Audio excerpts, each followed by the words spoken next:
Malawi Today. Tikupasirani nkhani zowerengedwa mchichewa pa Times Television.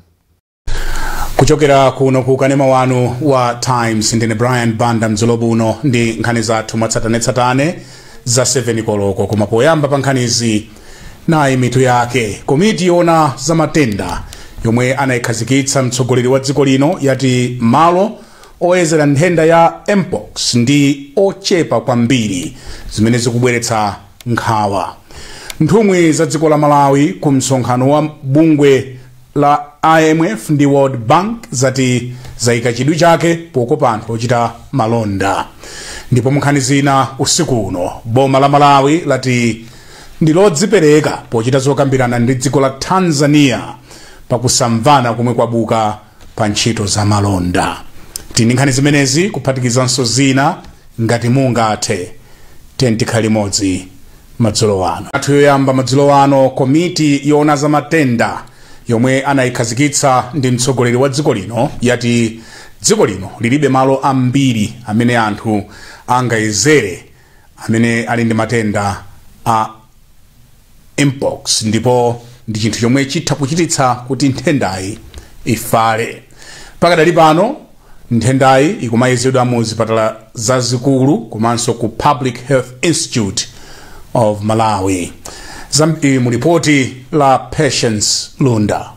Pakadali pano mdziko muno muli anthu anayi amene ali ndi nthenda ya mpox omwe ndi abambo atatu aku Lilongwe komanso mwana wa zaka ziwiri amene wapezeka ndi nthendayi posachedwapa ku Mangochi.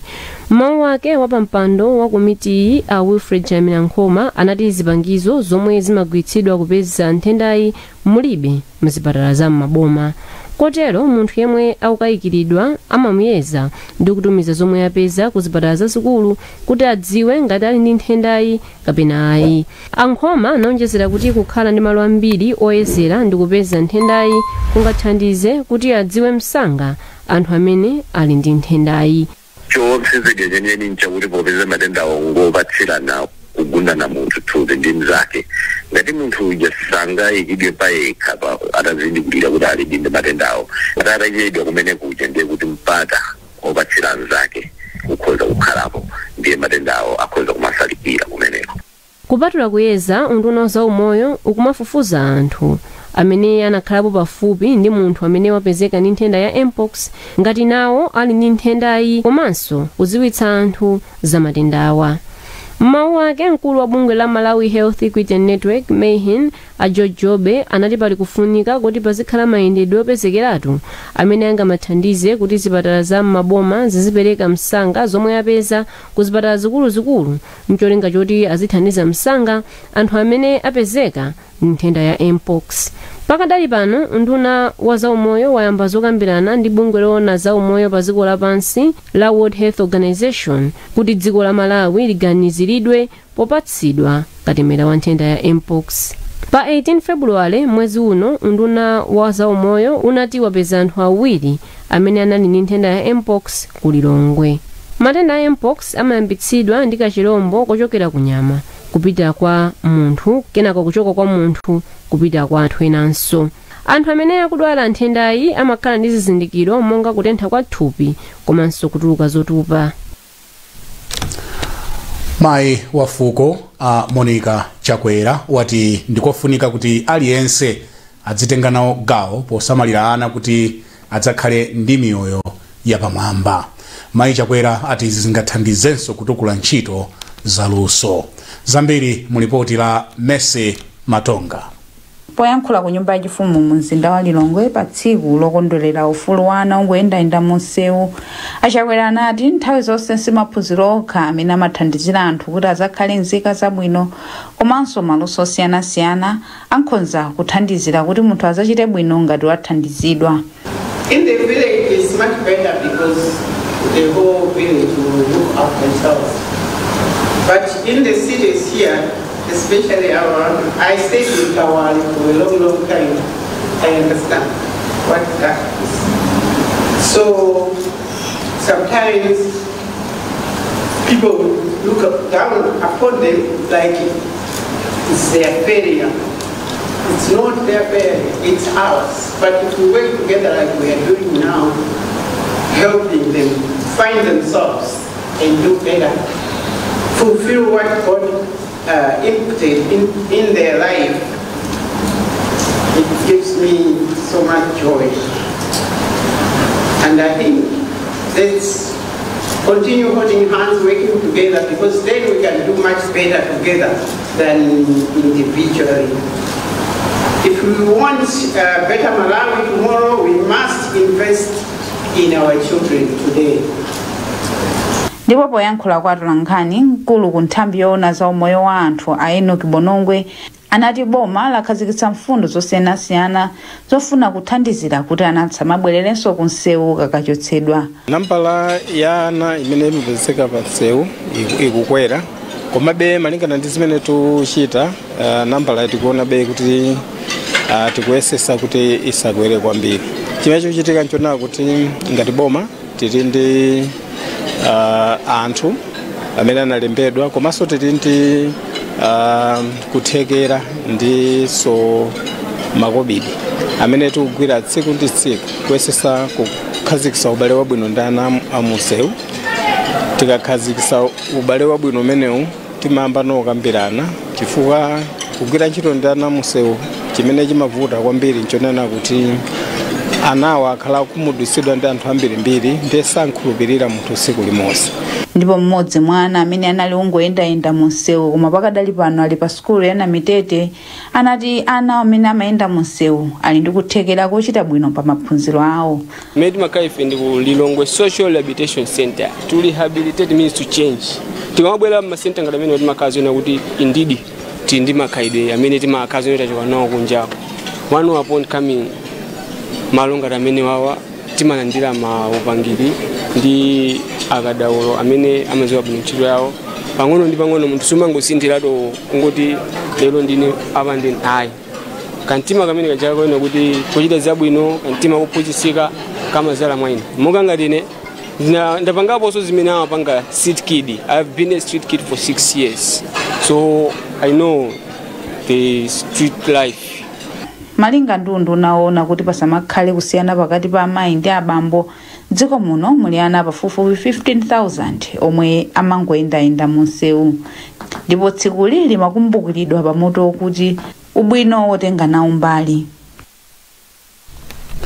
Ndipo kutukula luso la makono pakati pa achinyamata akuti ndikofunikira kwambiri pa chitukuko cha dziko lino. Akuluakulu ku nthambi zolimbikitsa luso la makono mu sukulu za Mubas, MUST komanso bungwe la Unipod ati dziko lino lili ndi kuthekera kopindula ndi luso lomwe achinyamata ambiri ali nalo. Daniel Zimba walemba ripoti. Akuluakuluwa atsindikanso za kufunika kwakuti dziko lino likonzenso ena mwa malamulo ake kuti akhale okomera anthu aluso lopanga katundu osiyanasiyana, komanso kuti anthu asinthe kaganizidwe kawo ndi kuyamba kumaona katundu opangidwa mdziko muno ngati wabwino kugula ndi kumagwiritsa ntchito. Iwo anena izi patangodutsa tsiku limodzi maiko pa dziko lonse lapansi atakumbukira tsiku la luso la makono lija mchingerezi amati World Creativity and Innovations Day pa 21 April. Mkulu wa bungwe la Unipod yemwenso ndi mphunzitsi pa sukulu ya Mubas Francis Masi wati iwo akuzindikira kufunika kwa kugwirana manja kuti dziko lino lipindule pa chitukuko ndi luso lopanga katundu osiyanasiyana lomwe achinyamata ochuluka mdziko muno ali nalo. Ndipo mmodzi wa akuluakulu ku nthambi ya Institute for Industrial Research and Innovations ku sukulu ya MUST Aongani Langa wati ngakhale kuti boma likuchilimika potukula luso la achinyamata koma ndikofunika kuti lichilimikebe. Alanga ati kudzera mu nthambi yotukula luso lopanga katundu osiyanasiyana sukulu ya MUST yathandizira achinyamata ochuluka omwe pakadali pano akupindula ndi lusoli. Pali anthu amene apanga graduate mu ndondomeko zosiyanasiyana, ena ma student ngakhale ena omwe akukhala kumanyisi.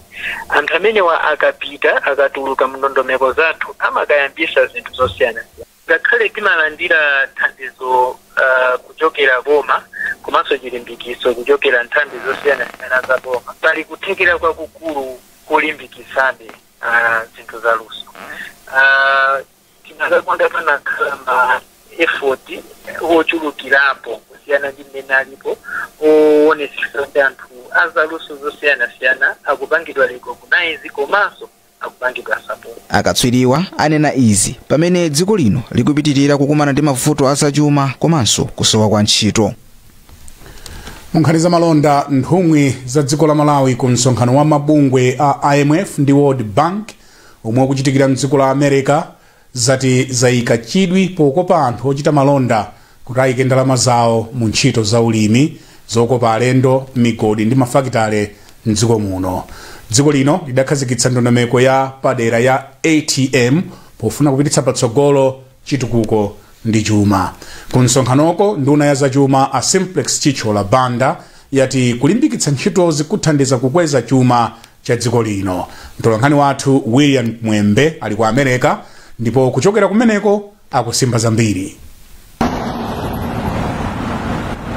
Akatswiri zachuma komanso ntchito za malonda kuchokera m'mayiko osiyanasiyana asonkhana kuno ku Washington DC kumene kuli msonkhano wa mchaka cha 2025 wa mabungwe a IMF komanso World Bank. Ndipo nduna ya zachuma a Simplex Chichola Banda ndi amene atsogolera nthumwi zochoka mdziko la Malawi kubwera kuno ku Washington DC. Tili ndi misonkhano yokwana 79 imene ifeyo ngati dziko la Malawi tikutenga nawo mbali.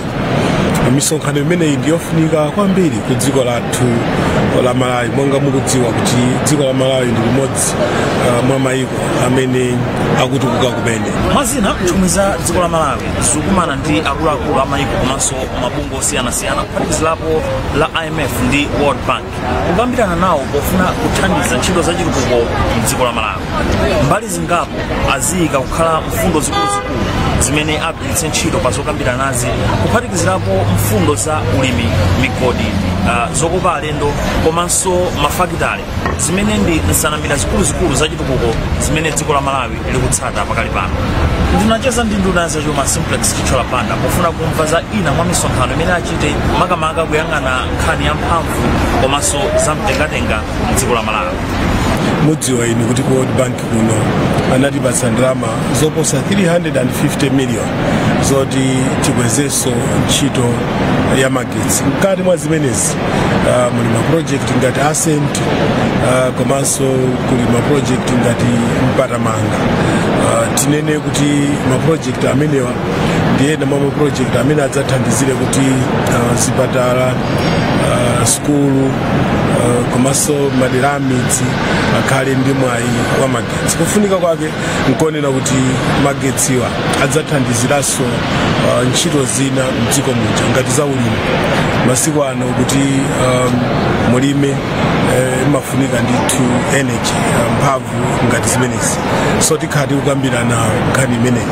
Komanso china ndichoti konkuno atikhati kukambirana nkhani yokhuzana ndi zamtengatenga ndi mtokoma, transport komanso public works. Inu mudziwa kuti kumudzi kuja tikukambirana nkhani za Mangochi Makanjira Road. Parliament imene yapitayi idavomereza kuti titenge ndalama kumayiko ngati ndi mabungwe OPEC, Kuwait kuti tithandizire kukonza msewu wa Mangochi Makanjira.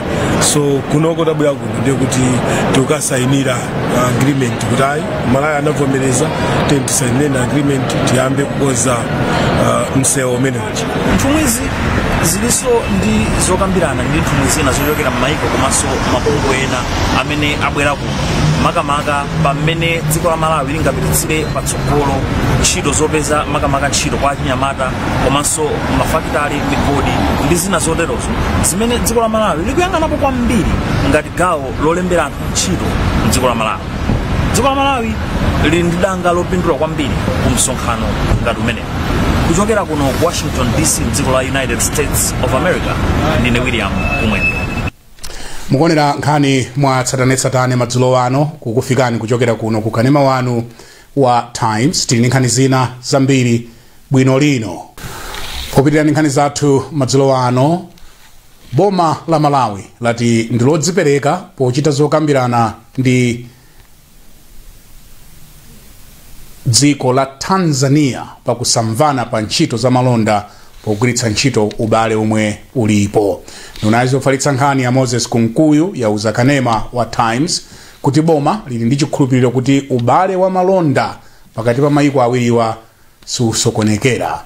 Akunkuyu anena izi pachiwiri boma la Tanzania litauza boma la Malawi kuti lichotse chiletso pa katundu kuphatikizapo wa zaulimi pofika pachitatu pa 23 April.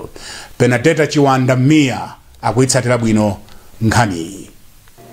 Izi zikutsatira chenjezo lomwe nduna yoona zaulimi ya mdziko la Tanzania Hussein Bashe anapereka ku boma la Malawi kuti pofika lachitatu pa 23 April likhale litachotsa chiletso chomwe boma la Malawi linakhazikitsa pa katundu osiyanasiyana okhudza zaulimi komanso katundu wina kuti asamalowe mdziko muno.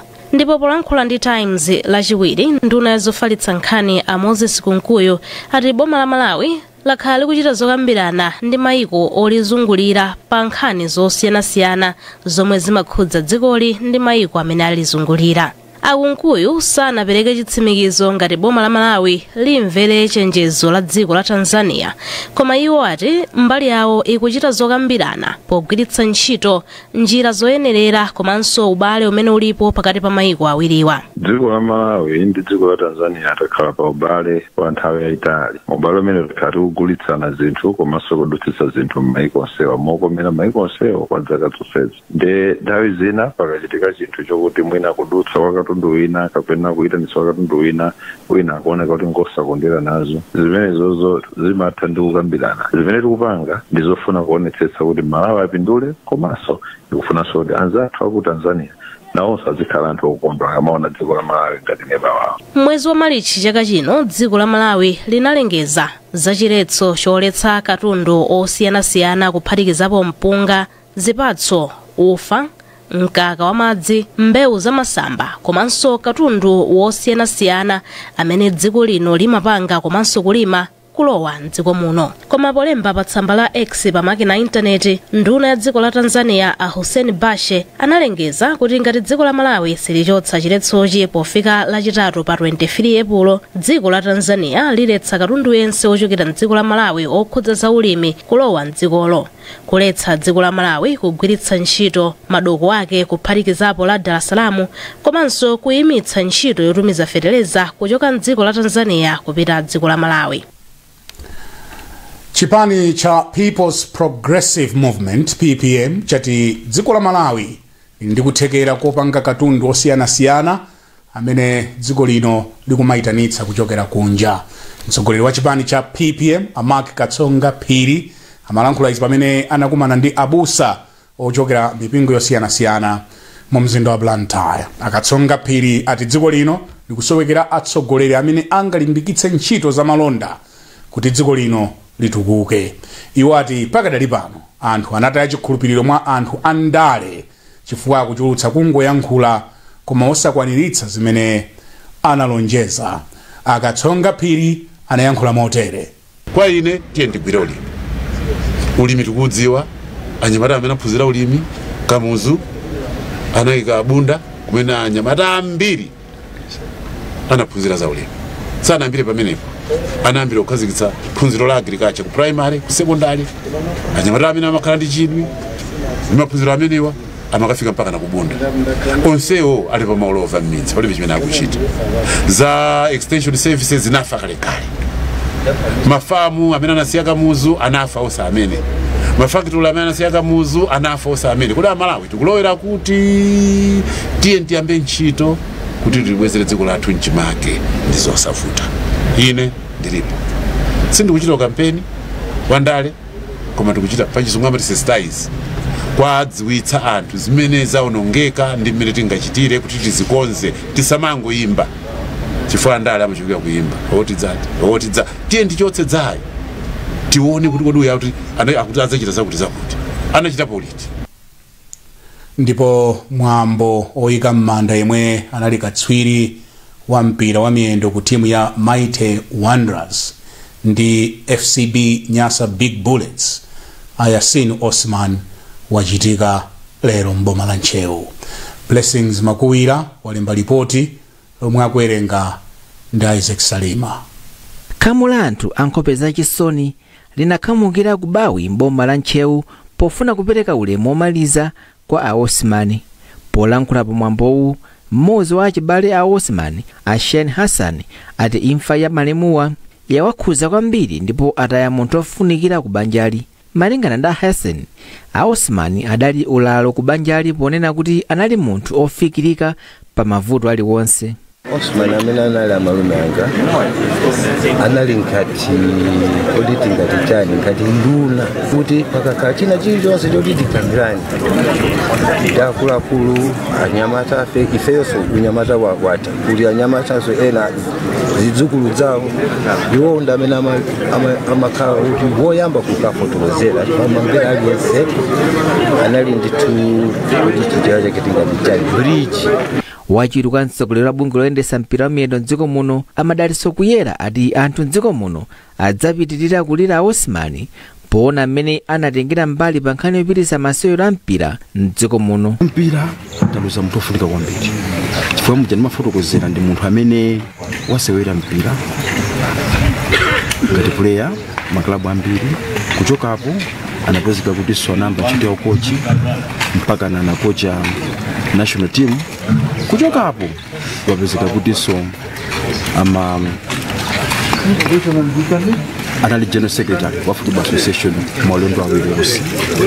Ndiye mukhoza kuona kuti ndi munthu amene tinganene kuti ndi nkhoku ya nzeru za mpira. Ndipo mawu ake mmodzi wakuluakulu ku nduna yoona za masewero mdziko muno Akina Phiri amene mbuyomu adasewerapo komanso kuphunzitsa masewero a mpira ndi malemuwa ati a Osman anali mmodzi wa anthu olimbikira ntchito kotero nkovuta kuwayiwala. Yasini ndi munthu anali munthu wabwino kwambiri. Ineyo ndagwira naye ntchito kwambiri ngati ndamenya kuti nditachokera ku sukulu ndi mwana wa 16 years. Ayasini napeza kuti ndi achikulire akuluakulu senior players koma sana ndiyang'ane kuti ndi mwana wang'ono koma anandiyang'ana kuti apa pali future ndimuthandize mwanayo. Malemuwa amwalira lolemba ku chipatala cha Adventist Mozinda Blantyre ndipo asiya mkazi ndi ana atatu. Ndipo munkhani zochokera maiko ena mwambo wa maliro wa Papa Francis uchitika loweruka lino pa 26 April sabata ino. Papa Francis ayikidwa m'manda ku Basilica ya St Mary Major ku tchalitchi cha Pauline malinga ndi kufuna kwa malemuwa. Atolankhani aku ofesi ya Papa alengeza izi ndipo ati pamwambowu padzakhala akuluakulu a mpingo monga Cardinal Giovanni Battista ndi mkulu wa makardinal omwe adzayendetse mwambowo. Ndipo ena monga mabishop, archbishop ndi ansembe adzakonza miyambo ya misa m'matchalitchi osiyanasiyana. Padzakhalanso mwambo opereka ukaristiya ndipo izi zidzatanthauza kuti nyengo yolira masiku asanu ndi anayi yayamba. Ni nkhani imeneyi yochokera ku Roma. Tafikanso kumapeto kwa nkhani zathu mwatsatanetsatane madzulo ano koma tisadasiyane na insomitu yake. Komiti yoona za matenda yomwe anayikhazikitsa mtsogoleri wa dziko lino yati malo oyezera nthenda ya mpox ndi ochepa zimene zikubweretsa nkhawa. Nthumwi za dziko la Malawi ku msonkhano wa bungwe la IMF ndi World Bank umwe kuchitikira ku Washington zati zayika chidwi chake pokopa anthu ochita malonda. Ndipo boma la Malawi lati ndilodzipereka pochita zokambirana ndi dziko la Tanzania pakusamvana kumwe kwabuka pa ntchito za malonda. Nkhani zathu mwatsatanetsatane mdzulo buno ndi zomwezi ndipo ndimakupatserani nkhani izi ndine Brian Banda malo mwa ife tonse kuno ku Times headquarters ku Blantyre. Tikufunirani usiku wopambana and goodbye.